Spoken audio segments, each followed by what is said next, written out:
Well, hello again. This is welcome back. This is Mark Summers from Summers Technical Services. We're going to go finish up the double V block assembly this go around, and so you've got your V block part and your U-clamp part finished. And so I was going to quickly throw together that last part. You can make it on your own.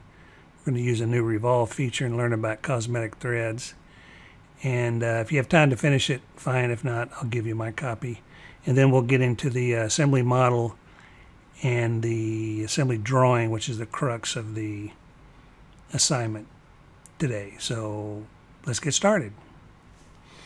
All right, if I can find my mouse here, we'll go File, New. Let's make this little fastener part. And it is still an inch part, like the other ones. And let's see if I can find my little drawing. There it is there. So this part is going to be, again, it makes sense to sketch this part on the right plane. Since we did the other two parts the same way, we want it to be oriented the same way. Instead of doing extrude, we could do this in extrude. We could extrude the top head of the bolt or the fastener, and then extrude the threaded portion with a circle, and then extrude that little unthreaded portion at the bottom. It'd be 3 features. But let's make 1 feature create the whole part instead of 3. And that's going to be taken care of with a Revolve feature. And so let's see how that works. So we're going to go to the Sketch tab, hit Sketch, and now we're in the sketch plane. In this case, I want my top plane to be represented by the base of the head of the fastener.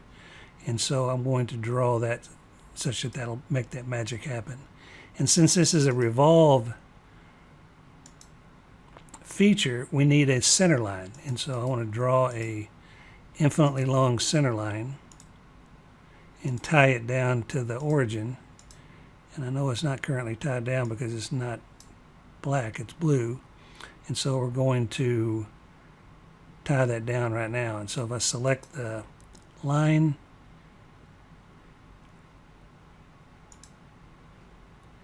and control click the origin, make those coincident. Now that line turns black. So now let's draw. We want to draw this thing. We're going to draw half of the shape because we're going to revolve at 360 degrees. And if we draw the whole thing, it's going to revolve back on top of itself.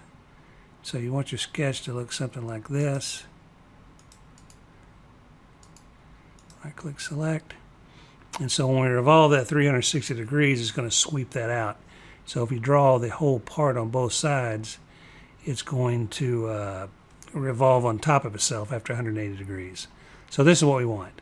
So to make the top plane be where I want it to be, I want this line to be coincident with the origin. And I think I'm geometrically constrained, so now I'm ready for some, whoops, that doesn't look very good. Let's make that horizontal. All right, that looks reasonable. So let's put these diameters on there. And so when I do a smart dimension between a center line and an edge, I get a radius, but I don't want a radius, I want a diameter. The drawing has a diameter on there. So I'm not clicking yet, I just move over to the other side of the center line, and it gives me an option to do a diameter, which is what I want. So that's a 1/2 inch diameter. Similarly, this is a 5/16 fastener. So I don't want to go to that line because that's not the center line. I want to go to this line right here and place that dimension on this side. So it shows up as a diameter. That's going to be 0.3125. And then this little guy at the bottom looks like he's 3/16. So here, zoom in down here on the bottom. I'll get, as soon as my hourglass goes away, from here, and it's since I've been doing these dimensions to the center line, it guesses that I want to do them again. So this needs to be 3/16. There we go. Now we got a couple of heights here. The overall height is 2.35. Goes here to here. And that's going to be, what did I just say, 2.35. And then this looks crazy, so I need to drag him back down to get him closer to what it really wants to be. And the head height is, what, 0.5 diameter by 50 tall. So that means this distance here is 0.5.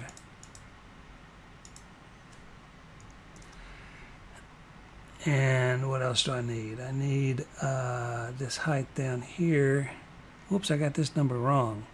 Misread that dimension. This diameter is 25. And then this height here is 3/16. So let's go back and get my dimension command. That's what happens when you don't read the drawing.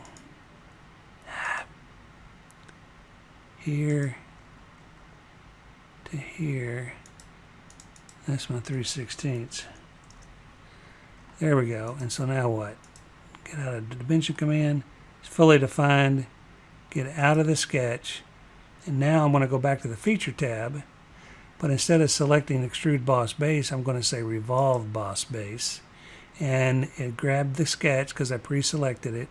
It thinks it wants to go 360 degrees, which is correct. And it guesses I want to revolve it about the one center line I have in my sketch. So it guessed all that stuff correctly. And I'll say OK. So now I've got my base of my part that would have taken me 3 features, 3 different circular extrudes. Now I get with one.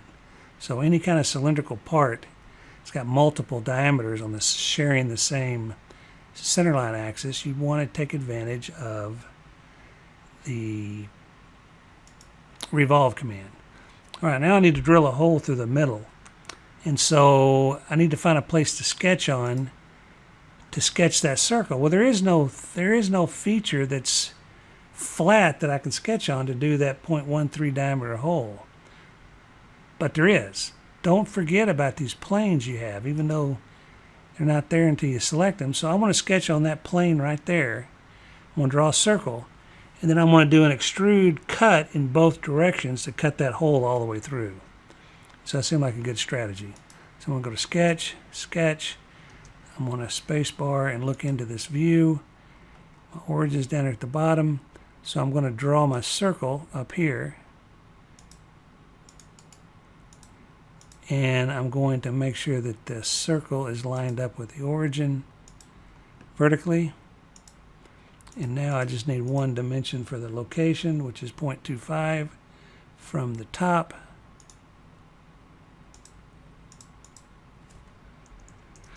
And then the diameter of the hole is 1/8 of an inch. It says 0.13, but the design intent, I believe, is 1/8 of an inch. There we go. And so this circle is not drawn on the face. It's drawn in the middle of the part. But that's what I want because I want to extrude cut it in both directions. So I'm fully defined. Everything's black. Get out of that sketch. Pre-select the sketch. Go to Features. Extrude cut. And I want to go all the way through, but I want to go both ways. And so I want to go through all both. And now I get that feature. That's pretty slick. Okay, now I just need to come up with a way to define these threads. There is a thread command somewhere in here that actually cuts the threads in the model, but that's too complicated, it takes too much time, and it's going to chew up all my valuable graphical memory resources. And so I'm just going to put cosmetic threads on here that will look just like those threads we did with the hole wizard on the previous parts. But when I do my drawing, it's going to show me that that's a threaded feature. So the button is not up here in the default set of buttons under features. So we're going to have to go up here to Insert. You want to write this down. Insert Annotations Cosmetic Thread. Several of the commands, in this case on the Feature tab, they're not all in the command buttons up there at the top on the ribbon. Sometimes you have to go grab them from the pull-down menus, and so they're there somewhere. So in this case, there's not a button for this, so we're going to say Insert Annotations, Cosmetic Thread, and we're going to read what it says. It says, Thread Settings, select the circular model edge for insertion. And so this is not the edge. This is a face. It says select circular model edge. I'm going to start the thread right there. That's an edge. And it defaults to ANSI inch is correct. It comes over here to machine threads. And look, it guesses I wanted it 5/16. Why did I guess that? Because I made the diameter of that feature 5/16 diameter. And that's a major diameter thread. So it guessed what I want. Except it guessed the wrong threads per inch. There's a 5/16 18. There's a 5/16 24. In my case, I want 5/16 18 based on the drawing. And this is going to go up to next.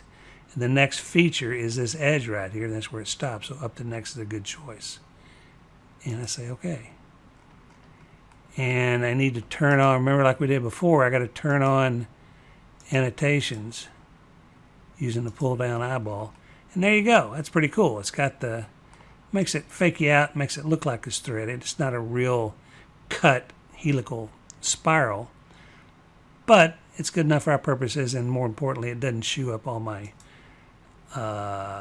valuable graphical memory resources.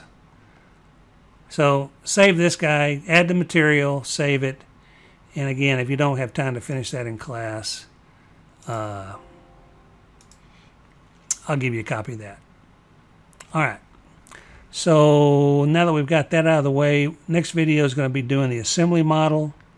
And this is where all of our hard work to put our planes in a logical, consistent location is going to pay off. The assembly model is going to come together very quickly. And then we're going to do the assembly drawing, which is equally simple to do because there's just a handful of clicks we're going to do. We're going to do one button click to make the view. We're going to do another click to make the bill of materials, and we'll do another click for the balloons, and then we'll be done.